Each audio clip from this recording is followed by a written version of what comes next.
one of the most aspirational institutions of education in the world, is now possibly closed to international students.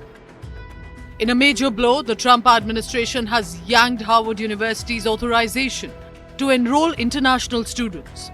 In what is being seen as a major escalation and a financial blow in the government's pressure campaign against the most prominent university in the United States of America, the federal government revoked Harvard's Student and Exchange Visitor Program certification, meaning foreign students can no longer attend the university via that program.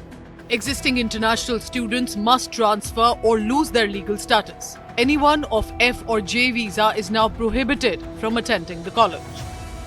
In its statement, the Department of Homeland Security accused Harvard's leadership of creating an unsafe campus environment. It said the anti-American, pro-terror agitators had been permitted to harass and even physically assault individuals, including many Jewish students. Foreign student visas are a privilege, not an entitlement. In particular, students cannot enter the United States if they provide support for designated terrorist organizations. They wouldn't be allowed to enter the United States. The Trump administration wants to remove students who've provided support to designated terrorist organizations like Hamas, and they want to be able to know which students have done that. So they want access to disciplinary records and to videos of protests. At Harvard, almost 6,800 students, 27% of the entire student body, comes from other countries. This is considerably higher than 19.6% in 2006.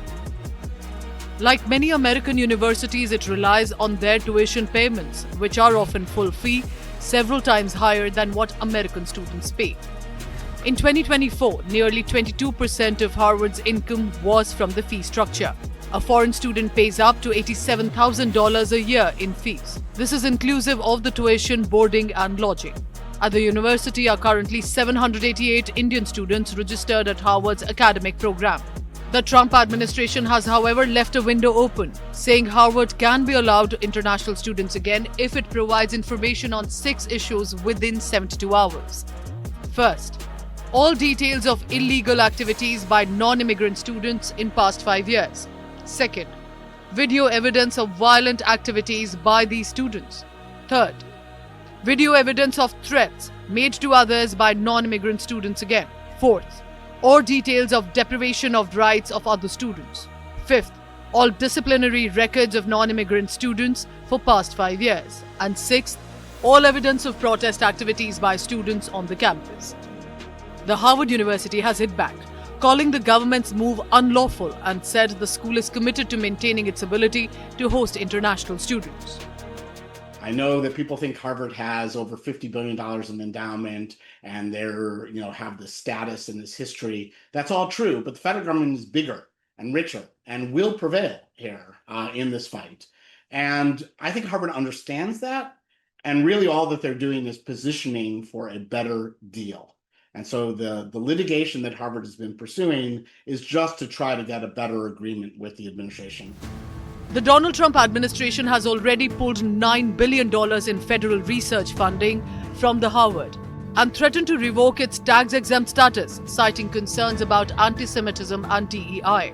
The order is also warning to other colleges to fall in line. US universities have more than 1 million international students in total who contribute nearly $44 billion to the American economy. Among them, more than half are from India and China. While Harvard is expected to meet the 6 conditions laid out by the Trump administration, students are faced with increased uncertainty. Bureau Report, Business Today Television.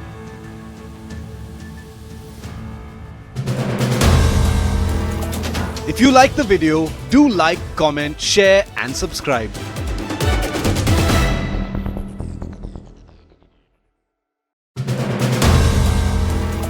If you like the video, do like, comment, share and subscribe.